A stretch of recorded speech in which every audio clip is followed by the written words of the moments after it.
Hi hello അസ്സാം വലൈക്കും.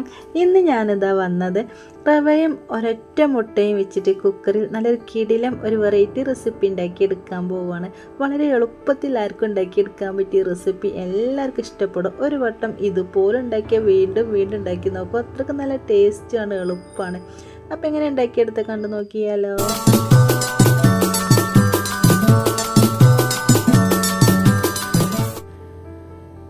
അപ്പം റവയും ഒരൊറ്റ മുട്ടയും വെച്ചിട്ടുള്ള ഈ ഒരു കീടിലെ റെസിപ്പി ഉണ്ടാക്കിയെടുക്കാൻ വേണ്ടിയിട്ട് ഞാനിതാ 1.5 ഗ്ലാസ് റവ എടുത്തത്. വളരെ എളുപ്പത്തിൽ ആർക്കും ഉണ്ടാക്കിയെടുക്കാൻ പറ്റിയ റെസിപ്പി, എല്ലാവർക്കും ഇഷ്ടപ്പെടും. എല്ലാവരും ഉണ്ടാക്കി നോക്കണേ. വറുത്ത റവ വറുക്കാത്ത റവ ഏതായാലും പ്രശ്നമല്ല കേട്ടോ. വൈകുന്നേരമൊക്കെ മക്കൾ സ്കൂളിട്ട് വരുമ്പോഴേക്കോ അല്ലെങ്കിൽ വൈകുന്നേരത്തൊക്കെ ചായക്കടിക്കൊക്കെ ബെസ്റ്റാണ് ഈ റെസിപ്പി. എളുപ്പമാണ് ഉണ്ടാക്കിയെടുക്കാൻ. ഇനി ഇതിലേക്ക് ഞാനിതാ ഒരൊറ്റ മുട്ടതാ ഇതുപോലെ അങ്ങോട്ട് ഒടിച്ച് വെച്ച് കൊടുക്കുന്നുണ്ട്. ഇനി ഒരു സ്പൂണോ തവി എന്തെങ്കിലും വെച്ചിട്ട് ജസ്റ്റ് ഒന്നങ്ങോട്ട് മിക്സ് ചെയ്ത് കൊടുക്കുക കേട്ടോ. ഈ ഒരു സമയത്തിൻ്റെ വീഡിയോ കണ്ട് നിങ്ങൾക്ക് ഇഷ്ടപ്പെടുകയാണെങ്കിൽ ഇപ്പം തന്നെ ഒരു ലൈക്ക് ചെയ്യണേ. പുതിയ കൂട്ടുകാർ കാണണ്ടേ സബ്സ്ക്രൈബ് ചെയ്യാനും മറക്കരുത്. ഇനി ഇതിലേക്ക് ഞാനിതാ 1 ഗ്ലാസ് പാലായിട്ട് ഒഴിച്ച് കൊടുക്കുന്നത്. പാൽ നിങ്ങളെ കയ്യിലില്ലെങ്കിൽ ഒരു 3 മുട്ട ഏറെ ഒഴിച്ച് കൊടുത്താലും മതിയേ. പാൽ നമ്മൾ ഫ്രിഡ്ജിൽ നിന്ന് എടുത്ത് നേരെ ഒഴിച്ച് കൊടുക്കുക. ജസ്റ്റ് അങ്ങോട്ട് ചൂടാക്കുക കേട്ടോ. ചൂടാക്കിയതിന് ശേഷം ഇതിലേക്ക് കുറേശ്ശെ ഇങ്ങനെ ഇതുപോലെ അങ്ങോട്ട് ഇളക്കിയിട്ട് ഇങ്ങനെ ഒഴിച്ച് കൊടുക്കണേ. അധികം അങ്ങോട്ട് ലൂസാവാനും പറ്റില്ല, അധികം അങ്ങോട്ട് ടൈറ്റ് ആവാനും പറ്റില്ല. ആ ഒരു രീതിയിലായിട്ട് ഈ ഒരു മാവ് നമുക്ക് കിട്ടേണ്ടത്. ഏകദേശം ഈ ഒരു റവ കണ്ടില്ലേ, ഒന്നായിട്ട് ഇങ്ങോട്ട് ഇതുപോലെ ഇങ്ങോട്ട് ഇളക്കി കൊടുക്കുക കേട്ടോ. ഇനി ഇതിലേക്ക് ഞാൻ ആവശ്യത്തിനുള്ള മധുരത്തിന് ആവശ്യം പഞ്ചസാരയും കൂടി ഇതാ ഇട്ട് കൊടുക്കുന്നുണ്ട്. പഞ്ചസാര ഇട്ട് കൊടുത്തതിന് ശേഷം നന്നായിട്ട് നമ്മൾ ഇളക്കി കൊടുക്കണം കേട്ടോ. ഇനി പഞ്ചസാര നിങ്ങൾക്ക് ഇഷ്ടമല്ലെങ്കിൽ ശർക്കര ഒരു 3 എടുത്തിട്ട് ജസ്റ്റ് തിളപ്പിച്ച് ലായനി ഉണ്ടാക്കിയിട്ട് ആ ഒരു ലായനി റവയ്ക്ക് ചൂടാറിയതിന് ശേഷം ഒഴിച്ച് കൊടുത്താൽ മതി കേട്ടോ. അന്നേരം പാലിൻ്റെ അളവ് കുറച്ചൊന്നങ്ങോട്ട് കുറച്ച് കൊടുത്താൽ മതി. ഇതിലേക്ക് ഞാൻ 2.5 സ്പൂണ് ഗോതമ്പ് പൊടിയാണ് പിന്നെ ഇട്ട് കൊടുക്കുന്നത്. ഗോതമ്പ് പൊടി നിങ്ങൾ കയ്യിലില്ലെങ്കിൽ 2 സ്പൂണ് മൈദ ഇട്ട് കൊടുത്താലും മതി.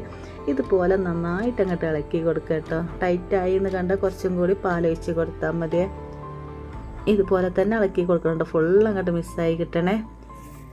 ഇനി ഞാനിതാ ഒരു മിക്സിൻ്റെ ജാറെടുത്തേണ് അതിലേക്ക് ഈ ഒരു മിക്സ് ഫുൾ അങ്ങോട്ട് ഇട്ട് കൊടുക്കുക കേട്ടോ.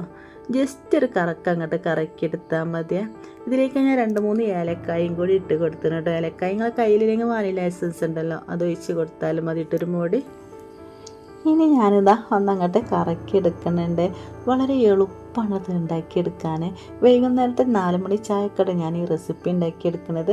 ഇതുപോലെ അങ്ങോട്ട് അരച്ചെടുത്തതിന് ശേഷം ഒരു പാത്രത്തിലേക്ക് അങ്ങോട്ട് ഒഴിച്ച് കൊടുക്കുന്നുണ്ട്. ഇതിലേക്ക് വെള്ളമൊന്നും ചേർത്ത് കൊടുക്കരുത്. ജാറ് നന്നായിട്ട് കൈകൊണ്ട് ഇങ്ങോട്ട് പഠിച്ചിട്ട് ഒഴിച്ച് കൊടുത്താൽ മതി. ഇതിന് മധുരം അങ്ങോട്ട് ബാലൻസ് ചെയ്യാൻ വേണ്ടിയിട്ട് ഒരു നുള്ളു ഉപ്പ്, ഒരു നുള്ളു ബേക്കിംഗ് സോഡ, പിന്നെ വേണ്ടത് കറുത്ത കരിഞ്ജീരകമോ എള്ളോ, ഇത് ഓപ്ഷണലാണ് കേട്ടോ. നിങ്ങളെ കയ്യിലുണ്ടെങ്കിൽ മാത്രം മതി. ഇട്ട് കൊടുത്തതിന് ശേഷം ഇതുപോലെ നന്നായിട്ട് 1 മിനിറ്റോളം ഞാനിതാ ഇളക്കി കൊടുത്തേനെ.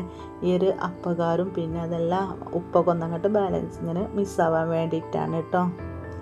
ഇതുപോലെ ഇളക്കി കൊടുത്തതിന് ശേഷം ഞാനൊരു കുക്കർ എടുത്തേന്. അതിലേക്ക് കുറച്ച് ഓയിലിട്ട് ഒരു 3-4 തുള്ളി മാത്രം മതി ഒഴിച്ച് കൊടുത്തതിന് ശേഷം ഇതുപോലെ ജസ്റ്റ് അങ്ങോട്ട് പ്രസ് ചെയ്ത് കൊടുക്കുക കേട്ടോ. ഇനി നമ്മൾ അരച്ച് വെച്ചിഞ്ഞ ഈ ഒരു മാവ് ഇതിലേക്ക് ഒഴിച്ച് കൊടുക്കുകയാണ്. ജസ്റ്റ് എന്നിട്ട് കുക്കർ ഇതുപോലെ തട്ടി കൊടുക്കണം കേട്ടോ. നമ്മൾ ഈ ഒരു കേക്കൊക്കെ നന്നായിട്ട് കിട്ടാൻ വേണ്ടിയിട്ടാണ്. കണ്ടില്ലേ ഇതേപോലെ. ഇനി ഇതിന് മുകളിലായിട്ട് കുറച്ച് കരിഞ്ജീരകം, അത് ഓപ്ഷണലാട്ടോ. അല്ലെങ്കിൽ കറുത്തുള്ളോ നിങ്ങളെ കയ്യിൽ എന്തെല്ലാം നെക്സുകളുണ്ട് അതൊക്കെ ഒരു മുന്തിരിയോ അല്ലെങ്കിൽ കറുത്ത മുന്തിരിയോ അങ്ങനെ കണ്ടല്ലോ, പിന്നെ അണ്ടിപ്പരിപ്പൊക്കെ അതിൻ്റെ മുകളിലായിട്ട് ഇങ്ങനെ വെച്ച് കൊടുത്തത് കാണാനൊക്കെ നല്ലൊരു മൊഞ്ചാണ് കേട്ടോ. അപ്പോൾ ഞാൻ ഈ കറുത്തരിയുള്ള മാത്രം ഇട്ട് കൊടുക്കണുള്ളൂ. ഇനി വേണ്ടത് കുക്കറിൻ്റെ വിസിൽ അങ്ങോട്ട് ഊരി വെച്ചിട്ട് ഒരു 15 മിനിറ്റോളം അടുപ്പത്ത് വെച്ചിട്ട് ചെറിയ തീയിൽ വെച്ചിട്ട് വേണം കേട്ടോ ഈ ഒരു റെസിപ്പി ഉണ്ടാക്കിയെടുക്കാൻ.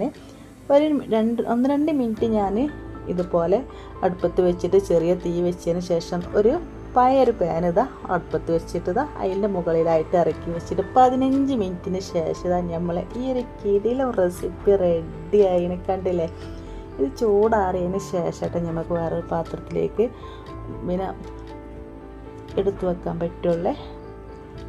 നല്ല സോഫ്റ്റാണ് കേട്ടോ. ഇത് വെന്തണമെന്ന് അറിയാൻ വേണ്ടിയിട്ടൊരു ഈർക്കളി വെച്ചിട്ടോ അല്ലെങ്കിൽ ഇതുപോലെ കത്തി വെച്ചിട്ടോ ഒട്ടിപ്പിടിക്കണില്ല എന്ന് കണ്ടാൽ നമ്മൾ ഈ റെസിപ്പി ഇതാ കണ്ടില്ലേ അടിപൊളിയായിട്ട് വെന്ത് കിട്ടിയേ. ഇനി ചൂടാറിയതിന് ശേഷം ഞാൻ വേറൊരു പാത്രത്തിലേക്ക് അങ്ങോട്ട് ഇതുപോലെ അങ്ങോട്ട് ഇളക്കിയെടുത്ത് വെച്ചതിൻ്റെ അടിപൊളി ടേസ്റ്റ് ആയിട്ടുള്ള ഈ ഒരു റെസിപ്പി എളുപ്പമായിട്ട് ഉണ്ടാക്കിയെടുക്കാൻ കണ്ടില്ലേ നല്ല സോഫ്റ്റിൽ തന്നെ നമുക്ക് കിട്ടിയേ. ഇനി നമുക്ക് ഏതെല്ലാം രീതിയിൽ കട്ട് ചെയ്യുക അതുപോലെ അങ്ങനെ കട്ട് ചെയ്ത് വെക്കുക കേട്ടോ. വളരെ എളുപ്പത്തിൽ എല്ലാവർക്കും ഉണ്ടാക്കിയെടുക്കാൻ പറ്റിയ ഈ ഒരു റെസിപ്പി എല്ലാവർക്കും ഇഷ്ടപ്പെട്ടിട്ടുണ്ടാവും എന്ന് വിചാരിക്കുകയാണ്. ഇഷ്ടപ്പെടുകയാണെങ്കിൽ വീഡിയോയ്ക്ക് ലൈക്ക് ചെയ്യാൻ മറക്കരുത്. പുതിയ കൂട്ടുകാർ കാണുന്നത് സബ്സ്ക്രൈബ് ചെയ്യാനും മറക്കരുത്. ഇതുപോലൊക്കെ ഉണ്ടാക്കി നോക്കിയിട്ട് അഭിപ്രായങ്ങളൊക്കെ നമ്മളെ കമൻറ്റ് ബോക്സിൽ അറിയിക്കണേ. നല്ല സോഫ്റ്റുള്ള കേക്കാണ് കേട്ടോ. മക്കൾക്കൊക്കെ എന്തായാലും ഇഷ്ടപ്പെടും. കുട്ടികളൊക്കെ സ്കൂളിട്ട് വരുമ്പോഴത്തും എന്തുണ്ടാക്കി കൊടുക്കുക എന്നൊക്കെ നമുക്ക് ഉണ്ടാവുമല്ലോ. അപ്പോൾ ഇതുപോലെ കുറച്ച് റവയും മുട്ട, ഒരു മുട്ട മാത്രം മതി, പാലൊക്കെ നിങ്ങളെ കയ്യിലുണ്ടെങ്കിൽ പെട്ടെന്ന് ഉണ്ടാക്കിയെടുക്കാൻ പറ്റും. ഇതുപോലെ വളരെ ഈസി ആയിട്ട് ഉണ്ടാക്കിയെടുക്കാൻ പറ്റിയ ഒരുപാട് റെസിപ്പികൾ നമ്മുടെ ചാനലിലുണ്ട്. കാണാത്തവരൊക്കെ ഉണ്ട്, കണ്ടു നോക്കണേ. അപ്പോൾ ഇന്നത്തെ വീഡിയോ ഇത്ര തന്നെ ഉള്ളൂ. ഇൻഷാ അല്ലാഹ് അടുത്ത വീഡിയോ ആയിട്ട് വരുന്നത് എല്ലാവരോടും അസ്സലാമു അലൈക്കും.